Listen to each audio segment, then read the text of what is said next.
नमस्कार दोस्तों, उम्मीद है आप लोग अच्छे से होंगे, आप लोगों की सेहत अच्छी होगी और आपने उम्मीद है कई वीडियोस देखे होंगे मेरे।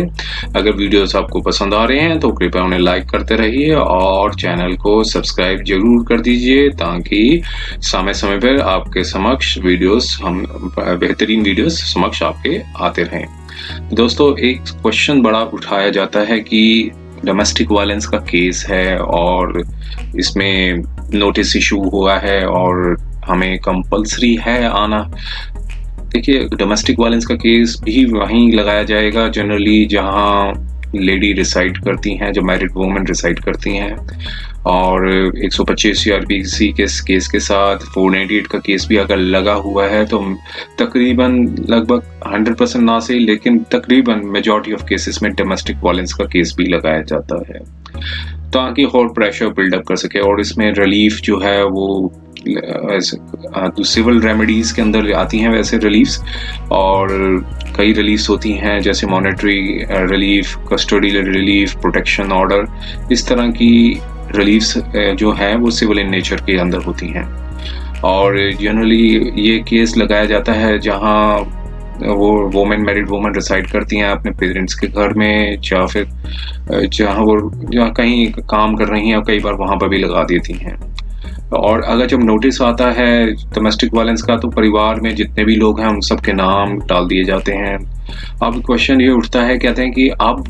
नोटिस इशू हुआ है हमारे, तो क्या हम सबको आना जरूरी है वहाँ पे जहाँ पे केस फाइल किया हुआ है? तो कई जो मजिस्ट्रेट कोर्ट्स हैं वो कंपेल करती हैं कि जिन लोगों को भी पार्टी बनाया, जिन लोगों को भी रिस्पोंडेंट बनाया है, वो सब लोग आएं और अपनी हर डेट ऑफ हियरिंग में प्रेजेंट रहें, क्योंकि जो प्रोसीडिंग्स हैं वो क्रिमिनल इन नेचर है। तो ये ग्राउंड उठाया जाता है। और अगर कोई एग्जेम्पशन की एप्लीकेशन लगाते भी हैं इसमें डोमेस्टिक वायलेंस के केस में, तो जो परमानेंट एग्जामिशन ना दे के सेम डेट की एग्जामिशन दी जाती है, फिर कंपेल किया जाता है कि जो जिन लोगों को भी पार्टी बनाया है, जिन लोगों को भी रिस्पोंडेंट बनाया है, वो आए और अपनी कोर्ट में हर डेट पे हियरिंग दें। लेकिन ऐसा नहीं है, कानूनन ऐसा नहीं है, क्योंकि जो कि डोमेस्टिक वायलेंस की जो प्रोसीडिंग्स हैं वो बेशक वो क्रिमिनल जो टाइटल दिया जाता है वो क्रिमिनल दिया जाता है, क्योंकि मजिस्ट्रेट की कोर्ट में चलाई जाती है। तो मजिस्ट्रेट की कोर्ट में जो है वो क्रिमिनल प्रोसीडिंग्स जो टाइटल जो होता है वो क्रिमिनल मैटर के तरह ही लगाया जाता है। और इवन जो अपील का भी जो प्रोविजन जो बनाया हुआ है 29 सेक्शन डोमेस्टिक वायलेंस में, वो अपील है वो भी क्रिमिनल अपील की तरह ही ट्रीट की जाती है। लेकिन जो प्रोसीडिंग्स हैं वो कि सिविल इन नेचर हैं, तो अगर कंपेल किया जाता है कि आप सेम डेट पे हर आदमी आए वहाँ पे, तो उसके लिए आप अपनी एक एप्लीकेशन लगा सकते हैं और साथ में 1-2 जजमेंट्स हैं मैं आपके समक्ष रख रहा हूँ, इस जजमेंट्स का भी यूज कर सकते हैं। अगर वो कहें कि अगर मजिस्ट्रेट साहब कहें कि हमें जजमेंट्स दिखाइए या लॉ बताइए, तो देखिए जो मजिस्ट्रेट की कोर्ट है, जैसे 125 सीआरपीसी का केस होता है, वो उसमें भी जो प्रोसीडिंग्स हैं वो एक क्वासी क्रिमिनल प्रोसीडिंग्स होती हैं, मींस आधी सिविल प्रोसीडिंग्स होती हैं, क्योंकि उसमें रेस्पोंडेंट बनाया जाता है, अक्यूज नहीं बनाया जाता। सिमिलरली डोमेस्टिक वायलेंस का केस है, उसमें भी जो है वो अक्यूज नहीं बनाया जाएगा, रेस्पोंडेंट बनाया जाएगा उसमें। तो अगर रिस्पोंडेंट अगर होता है, जैसे जितने भी सिविल केसेस होते हैं उसमें एक प्लेंटिफ होता है, डिफेंडेंट होता है, या फिर पिटिशनर होता है, या रिस्पोंडेंट होता है। तो और क्रिमिनल के जो मैटर्स होते हैं उसमें प्रोसिक्यूशन होता है और अक्यूज्ड होता है। लेकिन यहाँ पे जितने भी 125 सीआरपीसी के केस हुए उसमें भी हस्बैंड को अक्यूज नहीं बनाया जाता, सिर्फ रिस्पोंडेंट बनाया जाता है। सिमिलरली डोमेस्टिक वायलेंस के केस में भी जो है वो सबको रिस्पोंडेंट बनाया जाएगा, अक्यूज नहीं बनाया जाता। अक्यूज का जो अगर डोमेस्टिक वायलेंस एक्ट देखें, जजमेंट डिस्कस करने से पहले एक बार हम डोमेस्टिक वायलेंस एक्ट को भी देख लेते हैं। डोमेस्टिक वायलेंस के अगर जो सेक्शंस हैं जो कि रीड विद 32 है, जो कि डोमेस्टिक वायलेंस एक्ट 2005 का, उसमें देखिए उसमें साफ लिख रखा है cognizance and proof, cognizance and proof, notwithstanding anything contained in the Code of Criminal Procedure, an offence under subsection part 1 of subsection 31 shall be cognizable and non bailable. अब section 31 का पार्ट 1 को देखते हैं हम क्या लिखा है कि protection for the breach of the protection order by the respondent. तो इसमें क्या लिखा है, इसमें आप देखिए, इसमें जो क्या लिखा है, इसमें यह लिखा है कि a breach of protection order by the interim protection order by the respondent shall be an offence under this act and shall be punishable with the imprisonment of either description of term which may extend to 1 year or with fine which may extend to 20,000 rupees or with both। तो देखिए इस section जो कह रहा है 31, section 31 कह रहा है, उसमें कह रहा है कि ब्रीच ऑफ प्रोटेक्शन ऑर्डर। तो जब तक प्रोटेक्शन ऑर्डर नहीं दिया जाता है, कोई मजिस्ट्रेट साहब जब तक कोई प्रोटेक्शन ऑर्डर नहीं देते हैं तब तक जो है वो ब्रीच का क्वेश्चन ही नहीं उठता है। अगर जो डोमेस्टिक वायलेंस की जो प्रोसीडिंग्स होती हैं, जब तक कोई ऑर्डर नहीं आता वो सिविल इन नेचर पे होंगी, टोटली सिविल इन नेचर होंगी। जब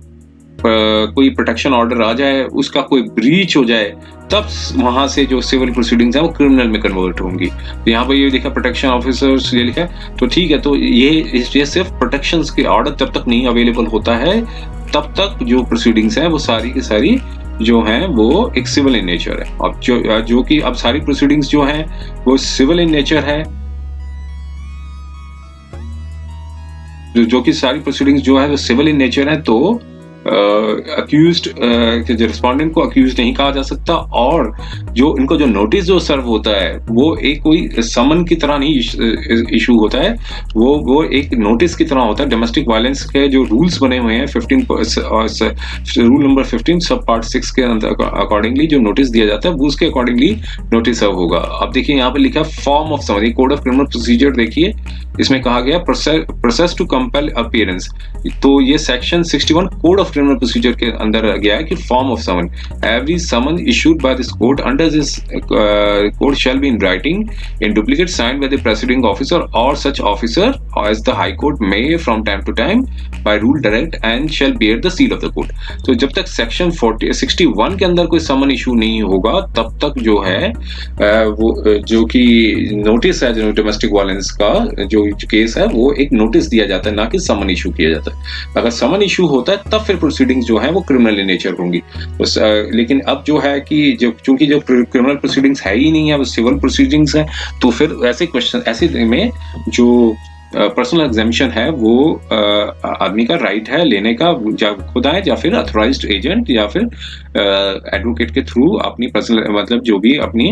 अपीयरेंस दिखा सकते हैं। तो कंपेल नहीं कर किया जा सकता कि मजिस्ट्रेट कोर्ट कंपेल नहीं कर सकती कि आप हर डेट ऑफ हियरिंग पे आए। तो देखिए मैं एक जजमेंट डिस्कस करने जा रहा हूँ ये आपके साथ। ये दिल्ली डिस्ट्रिक्ट कोर्ट की जजमेंट है, जो एडिशनल सेशन जज की कोर्ट थी माननीय, उसकी सकेत कोर्ट की थी, साउथ ईस्ट डिस्ट्रिक्ट की। तो इसमें ये क्या था, इसके फैक्ट्स में हम जाते हैं, थोड़ा देखते हैं इसमें क्या था। इसमें 3 जो थे वो अपीलेंट्स थे जिनके ऊपर डोमेस्टिक वायलेंस का केस था, और रिस्पोंडेंट जो यहाँ पर वो हैं जो कि कंप्लेनेंट थी, जो कि एप्लीकेंट थी डोमेस्टिक वायलेंस में। अब देखिए इसमें क्या बताया है कि जो अपील जो फाइल की है सेक्शन 29 डोमेस्टिक वायलेंस एक्ट के तहत कि अगेंस्ट द ऑर्डर, जो मजिस्ट्रेट साहब ने एक ऑर्डर दिया था 21 मई 2011 को, in the course of criminal complaint so and so mainly question the legality, propriety and correctness of the directions को चैलेंज किया इन्होंने। जहाँ पे जो अपील है रजिस्टर्ड हुई है, जो कि रिस्पोंडेंट ने रिप्लाई फाइल किया, मींस जो एप्लीकेंट थी उन्होंने अपना रिप्लाई फाइल किया, इवन अपील में भी उन्होंने अपना रिप्लाई फाइल किया। अब देखिए तो इन्होंने दोनों की कंटेंशन सुनी, जो कि अपीलेंट थे, मतलब जो अपील सुन रहे थे डोमेस्टिक वायलेंस केस की, और जो रिस्पोंडेंट थे, रिस्पोंडेंट जो कि एप्लीकेंट थी डोमेस्टिक वायलेंस केस में। तो वो ऑर्डर क्या था उसमें हम देखते हैं क्या बताया था उन्होंने। देखिए रिकॉर्ड उन्होंने मंगवाया, उन्होंने देखा कि क्या था कि रिकॉर्ड ये कहता था कि क्रिमिनल केस इनिशिएट हुआ था, मींस डोमेस्टिक वायलेंस का केस इनिशिएट हुआ था सेक्शन 12 जो कि रिस्पोंडेंट ने फाइल की थी अगेंस्ट द 3 अपीलेंट्स। तो उसमें जो रिस्पोंडेंट, जो इस केस में जो रिस्पोंडेंट है वो कि जो कि मतलब मैरिड वुमेन है, जो कि डोमेस्टिक वायलेंस के केस में वो एप्लीकेंट थी। तो उनको रिस्पोंडेंट नंबर 1 बनाया है, और जो उनके हस्बैंड थे उनको रिस्पोंडेंट नंबर 1 बनाया था। तो फिर ये बताया कि जो टाइटल था केस टाइटल का, तो फिर जो हस्बैंड थे वो जो कि रेजिडेंट थे जर्मनी के, और जो बाकी सारे लोग थे वो उनके फैमिली मेंबर्स थे। अब देखिए आगे चलते हैं हम, इसमें क्या बताया था उन्होंने कि तो प्रोसीडिंग्स तो पहले एक्स पार्टी बना दी गई थी, सफर्ड एक्स पार्टी बनाई थी, फिर उनके जो मतलब जो डोमेस्टिक वायलेंस का केस चला था वहाँ एक्स पार्टी बन गए थे। तो फिर उन्होंने एक्स पार्टी की एप्लीकेशन को सेट असाइड करवाया था, और फिर उन्होंने बताया कि अपीलेंट को, मतलब जो यहाँ पे आए हैं मतलब एडिशनल सेशन जज की कोर्ट में जो अपीलेंट आए हैं, मींस वो वहाँ पे रिस्पोंडेंट थे डोमेस्टिक वायलेंस के केस में, उन्होंने उनको डायरेक्शन दी थी मजिस्ट्रेट कोर्ट ने कि जब आपको नोटिस इशू हो रहे हैं तो फिर आप अपनी अपीयरेंस दीजिए। तो फिर क्या हुआ कि इन्होंने अपनी पर्सनल अपीयरेंस डाली, और उन्होंने एग्जाम्पशन डाली अपनी मजिस्ट्रेट कोर्ट में कि हमें एग्जाम्प्ट किया जाए, कि क्योंकि जो भी ग्राउंड्स बताए थे यहाँ नहीं लिखे। और जब मजिस्ट्रेट साहिबा ने इनकी एप्लीकेशन अलाउ कर दी, कहा कि एक साथ में डायरेक्शन दे दी कि नेक्स्ट डेट पे आपको हर हाल में नेक्स्ट डेट में आपको अपनी अपीयरेंस देनी है। तो इस पार्ट का जो ऑर्डर था उसको इन्होंने अपील से चैलेंज किया, जो मींस जो डायरेक्शन दी थी कि नेक्स्ट डेट ऑफ हियरिंग पे आपको आना है, तो उस पोर्शन को आधी एक पोर्शन तो अलाउ कर दी एग्जाम्पशन की, हाँ उस डेट की एग्जाम्पशन अलाउ कर दी, लेकिन डायरेक्शन दे दी कि नेक्स्ट डेट ऑफ हियरिंग पे आपको अपीयरेंस देनी है। तो फिर क्या हुआ, फिर आगे फिर उस पोर्शन का जो डायरेक्शन दी थी उस डायरेक्शन को अपील के माध्यम से ये एडिशनल सेशन जज की कोर्ट में चुनौती दी गई। अब उसने ये बताया कि अपील जो फाइल हुई 27/8/2011 को फाइल की, और जो कि 30 दिन थे beyond the period of limitation. जो ऑर्डर जो पास हुआ था 21/5/2011 में, और जो अपील जो फाइल की 27/8/2011 में, मींस लगभग 3 महीने से ऊपर के टाइम पे की, जबकि 30 दिन के अंदर फाइल करनी है। तब उन्होंने कंटेंशन ये उठाई, मतलब उन्होंने ग्राउंड ये उठाया कि पीरियड ऑफ लिमिटेशन वहां से चालू होगा जहां से date of service of order and the copy of the order has not been given in terms of section 24 of domestic violence act. तो मींस जब भी कोई ऑर्डर आएगा तो फिर उसकी, जैसे कंज्यूमर कोर्ट में एक ऑर्डर घर आता है, और कई ट्राइब्यूनल्स होती हैं उसमें भी ऑर्डर घर आता है, तो इसमें भी एक सेक्शन 24 के अकॉर्डिंगली जो ऑर्डर है वो सर्व नहीं किया गया। अब सेक्शन 24 को एक बार देख लेते हैं क्या था। Courts to give the copy of the order free of cost. The magistrate shall, in all cases where the passed an order under this act, order that a copy of such order shall be given free of cost to the parties of the application, the police officer in charge in the jurisdiction of which the magistrate had approached, and any service provider located within the local limits of the jurisdiction of court, if the service provider has registered a domestic incident report to that the service provider. तो means यहाँ पर भी वैसे ही provision था section 24 का कि court जो होगी वो मजिस्ट्रेट कोर्ट जो होगी वो एक फ्री ऑफ कॉपी सप्लाई करेगी, जिस फॉर्म में किस तरीके से फॉर्म करेगी, जो जैसे सर्विस प्रोवाइडर के थ्रू से जो पुलिस ऑफिसर इंचार्ज जो होंगे जुरिस्डिक्शन के वहां से सर्विस होगी, और जैसे समन घर आता है, जैसे नोटिस घर आता है, तो इसी तरह से एक ऑर्डर भी जो भी उन्होंने बनाया, जो प्रोसेस बना रखा होगा उसी हिसाब से सर्व करना होगा। ऐसे नहीं कि सर्टिफाइड कॉपी आप ऑर्डर प्रोनाउंस हो गया, आप सर्टिफाइड कॉपी फाइल कर रहे हैं, सर्टिफाइड कॉपी का डेट एक्सक्लूड कर दिया और time of preparation of the order को एक्सक्लूड कर दिया, और जब कॉपी प्रिपेयर हो जाए तब वहां से लिमिटेशन चालू होगा। यही इन्होंने क्वेश्चन उठाया कि हमें जो सर्विस थी वो मिली नहीं, जो कि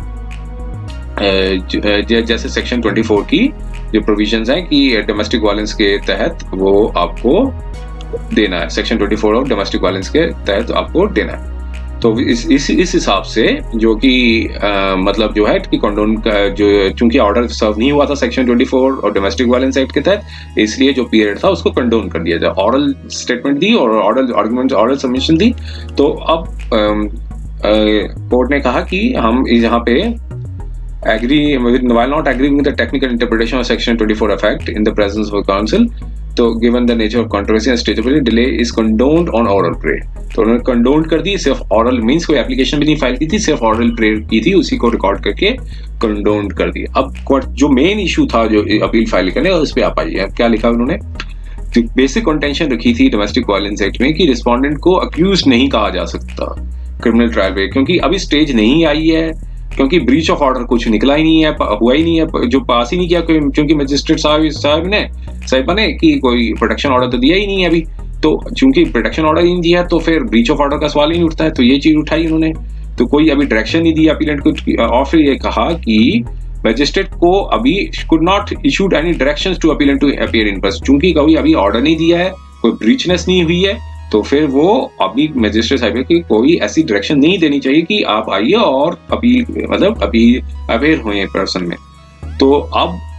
जो लिखा कि उन्होंने लॉ को देखा, फिर कोर्ट ने फिर ऑब्जेक्ट्स एंड रीजंस को देखा, तो उन्होंने एक साफ लिखा कि जो ऑब्जेक्ट्स एंड रीजंस है, जो ऑब्जेक्ट्स एंड रीजंस जो भी एक्ट चालू होता है उसके ऊपर लिखा होता है, तो इसमें साफ लिखा हुआ था कि जो provided remedy in the civil law is and then existing in the civil law would not address the phenomena of domestic violence in the entirety. The proceedings under the domestic violence are initiated through application under ये देखिए थोड़ा सा error है, इसलिए इस कोशिश कीजिए certify लीजिए कॉपी अंडर, यहाँ पर देखिए ऐसे ये रिपीटिशन हो गया, under prior to which there is a provision of domestic incident report to be prepared through protection police officer in the terms of section 9. तो कोर्ट ने कहा कि जो प्रोसीडिंग्स जो स्टार्ट होती हैं वो एक एप्लीकेशन के थ्रू स्टार्ट होती हैं, तो पहले स्टार्ट होने से पहले एक डोमेस्टिक इंसिडेंट रिपोर्ट फाइल करनी पड़ती है प्रोटेक्शन ऑफिसर को, जो कि सेक्शन 9 के अंतर्गत फाइल करनी पड़ेगी। सेक्शन 9 क्या कहता है डोमेस्टिक वायलेंस का, ये भी देख लीजिए। सेक्शन 9 जो बता रहा है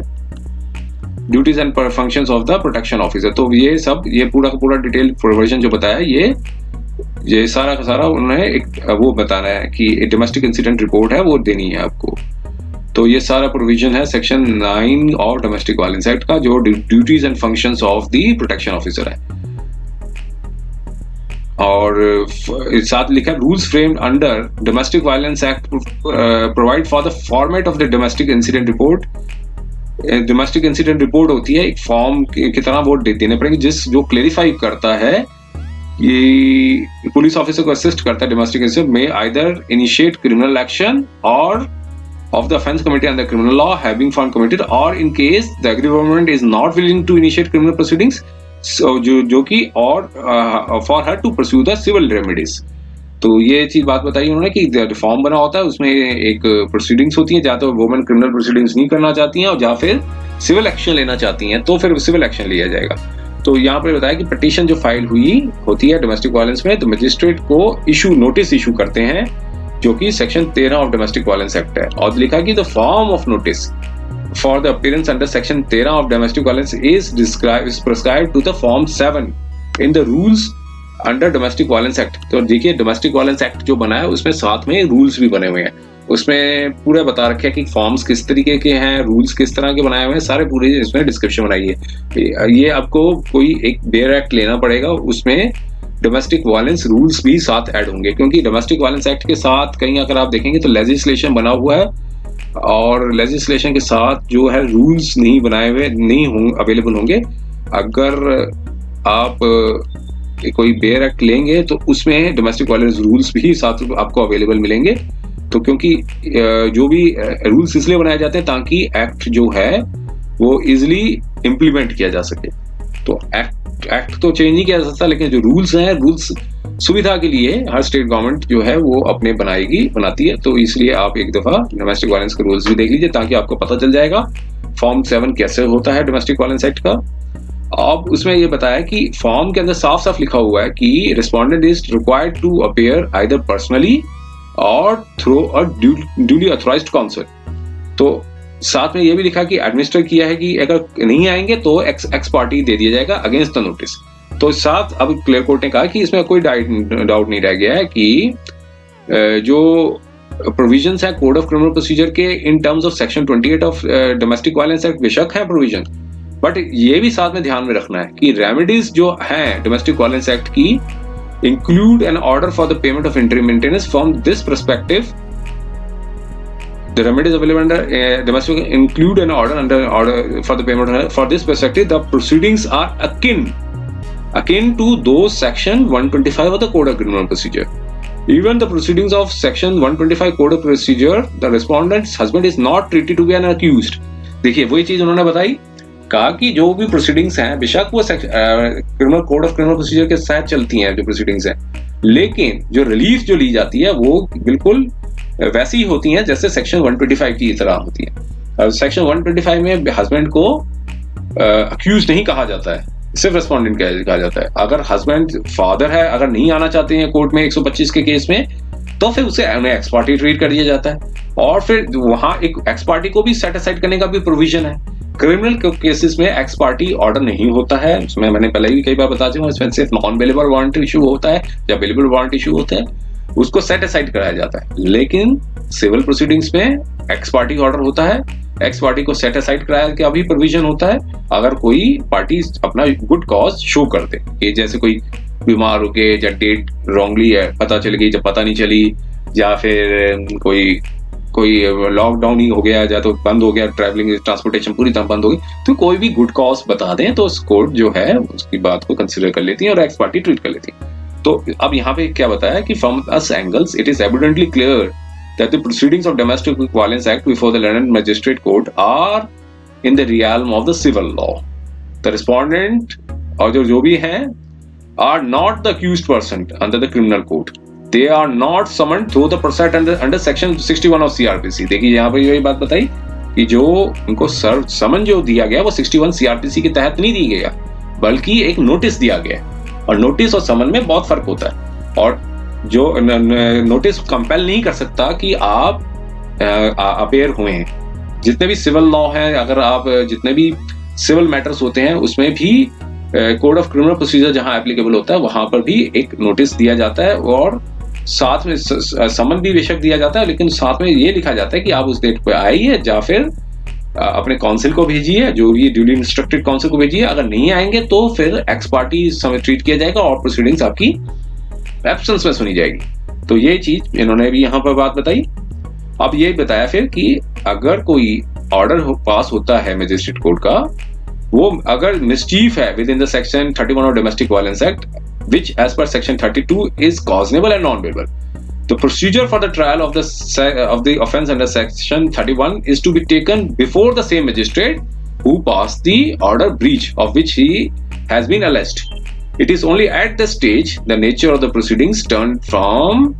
civil to criminal. देखिए वही सारी बातें बताई हैं, डिस्कस की थी जो पहले, कि जब तक जो प्रोसीडिंग्स हैं, जब तक कोई ऑर्डर नहीं पास करते मजिस्ट्रेट साहब, तब तक जो होगा वो, और चूंकि प्रोटेक्शन ऑर्डर नहीं पास किया जाएगा तो ब्रीच ऑफ प्रोटेक्शन ऑर्डर का कोई सवाल नहीं उठता, और प्रोटेक्शन ऑर्डर से पहले की सारी प्रोसीडिंग्स सिविल इन नेचर होंगी, और जब कोई ब्रीच होगा तब प्रोसीडिंग्स जो होंगी सिविल से सिविल से क्रिमिनल में कन्वर्ट हो जाएंगी। और कोर्ट ने कहा कि अभी वो स्टेज आई नहीं है। तो यह साथ में मिलता है कि हु स्टैंड समन्ड और accused under section 31 of domestic violence act to furnish the bail bonds ensure that at that stage in the terms of rule 15A of the Domestic Violence Act rule 2006। तो अब ये उन्होंने कहा कि जब समन किया जाएगा तब फिर उनको बेल बॉन्ड वगैरह जो भी हैं सेक्शन रूल 15 पार्ट 6 के तहत भरने पड़ेंगे अगर जब उनको ब्रीच ऑफ ऑर्डर आता है। तो आगे बताया कि अभी इनिशियल स्टेज पे है और अभी कोई इंटरिम ऑर्डर भी पास नहीं हुआ है, तो ऐसे मौके में कि जो कि अभी civil proceeding civil in nature है, तो कोई लीगल और प्रॉपर नहीं है कि लैंड मजिस्ट्रेट को to pass the directions to direct the personal appearance of the appellants, not at least without specifying the purpose required to be served by each personal appearance. तो court ने कहा कि अभी ऐसे लीगल और proper नहीं है, मजिस्ट्रेट साहिबा सबको कहें कि आप आइए और पर्सनल अपीयरेंस दीजिए। तो फिर बाकी जो कुछ जजमेंट्स थी उस पर थोड़ा सा उन्होंने लॉ जो डिस्कस हुआ था नवरोज सिंह का, देखिए ये जजमेंट अवेलेबल है लेकिन सर्टिफाइड कॉपी नहीं है मेरे पास, मैं आपको इसकी जजमेंट दिखाऊंगा अभी। Navroz Singh and others versus state of, जो कि honourable high court of Punjab Haryana ने डिसाइड की थी। तो और यहाँ पर यही चीज फिर उन्होंने रिस्पोंडेंट ने अपनी कुछ कंटेंशन बताई, तो फिर कोर्ट ने कहा कि general directions for the personal appearance given by the magistrate through the इम्पेंचर order however can not be sustained, तो इसलिए जो ऑर्डर है उसको सेट असाइड किया जाता है। तो दोस्तों ये थी एक जजमेंट जो कि दिल्ली डिस्ट्रिक्ट कोर्ट ने दी थी, और एक नवरोज सिंह की जो जजमेंट है उसकी कॉपी हमें मिली नहीं, लेकिन बहुत पहले की कॉपी थी मेरे पास, मैं आपको इसके साथ शेयर करता हूँ, लेकिन कोशिश कीजिए इसकी सर्टिफाई कॉपी आप लीजिए। ये सिर्फ इंफॉर्मेटिव है, इसकी रिलायबिलिटी कितनी है जब तक सर्टिफाई कॉपी नहीं अवेलेबल होगी कुछ कहा नहीं जा सकता, तो इसलिए इस पर टोटली रिलाई नहीं कीजिए जब तक आपके पास कोई सर्टिफाइड कॉपी अवेलेबल ना हो या फिर ऑफिशियल वेबसाइट से ये जजमेंट ना निकाली गई हो। तो बहुत पहले की जजमेंट थी, 2008 की है ये, 2010 में पास हुई थी, डिसाइडेड ऑन 25 मार्च 2010 के। तो इंटरनेट पे भी ढूंढने पे मिली नहीं ये जजमेंट, लेकिन इस जजमेंट का काफी डिस्कशन किया हुआ है। तो इसमें भी यही चीज बताई थी कोर्ट ने, पंजाब हरियाणा हाई कोर्ट ने यही बताया था कि समोनिंग ऑर्डर जो इशू हुआ था उनको, उसमें भी पिटिशनर को कहा था कि आप आइए और या तो अपेयर पर्सन हो या फिर अथोराइज्ड काउंसिल के थ्रू होए। वाई फिर उसमें जो कि बता सके कि रिलीफ जो by the respondent should not be granted, means respondent मतलब जो एप्लीकेंट थी कोर्ट में, तो उन्होंने सीधे हाई कोर्ट गए थे कि अब ये बताया कि उस ऑर्डर के अगेंस्ट हाई कोर्ट गए थे जो समोनिंग ऑर्डर आया था, कि समोनिंग ऑर्डर में जो भी डायरेक्शन आई थी तो कि आप पर्सनल अपीयरेंस के लिए, तो यहाँ पे कोर्ट ने कहा कि it is very much clear that under the provision of protection of the Women from Domestic Violence Act, it is not the statutory obligation of the respondent to personally appear before the court or to furnish the bail bond for the appearance। देखिए ये भी वही बात बताया, जब भी criminal court का कोई समन इशू होगा तो आपको मतलब जिनके अगेंस्ट समन इशू होता है तो वो सबसे पहले कोर्ट उनसे बेल बॉन्ड भरवाती है। तो डोमेस्टिक वायलेंस के केस में कोई किसी पार्टी से बेल बॉन्ड नहीं भरवाया जाता कि आप हर डेट पे आपको अपेयर होना है। The appearance of the respondent under this provision of protection of the women from domestic violence act is not the requirement of the law until the court exercises discretion to direct the parties to appear in person for some specific purpose। अगर वो petitioner जो हैं वो अगर appear होना चाहते हैं person में तो अपेयर हों या फिर काउंसिल के थ्रू आ जाए। तो बाकी यही चीज जजमेंट उन्होंने डिस्कस की थी। इस जजमेंट की सर्टिफाइड कॉपी अवेलेबल नहीं है, लेकिन आप इसके साइटेशन नोट कर सकते हैं। ये थी पंजाब हरियाणा हाई कोर्ट की क्रिमिनल मिसलेनियस मेन 25966 ऑफ 2008, और ये जजमेंट का नाम टाइटल भी यही है जो जैसे माननीय दिल्ली हाई कोर्ट ने कहा डिसाइडेड हुआ था 25 मार्च 2010 की जजमेंट है। तो ये पुरानी जजमेंट है, 11 साल पुरानी, से 11 से ऊपर साल पुरानी जजमेंट है। तो कोशिश कीजिए इसकी सर्टिफाइड कॉपी निकलवाइए अगर मिल जाती है तो, नहीं तो फिर दिल्ली की जो डिस्ट्रिक्ट कोर्ट है उसकी जजमेंट पे भी रिलाई किया जा सकता है और साथ में ये सप्लीमेंट तौर पे इसको भी यूज कर सकते हैं। तो उम्मीद है ये वीडियो आपके लिए काफी ज्ञानवर्धक रहा होगा और आपको पसंद आया होगा। अगर कोई जानकारी इसमें से कवर हो रही होगी काफी ज्यादा, अगर कुछ भी पूछना चाहते हैं तो डिस्क्रिप्शन बॉक्स में लिख के पूछ सकते हैं। कोशिश करेंगे कि लिमिटेड वर्ड्स में ज्यादा से ज्यादा जवाब दिया जा सके। तो उम्मीद है ये वीडियो आपको पसंद आया होगा। अगर पसंद आया तो कृपया इसे लाइक जरूर कर दीजिए और चैनल को सब्सक्राइब जरूर कर दीजिए, और ताकि समय समय पे हमें और मौका मिले अच्छे वीडियोस आपके समक्ष लाने के लिए। समय देने के लिए बहुत बहुत धन्यवाद।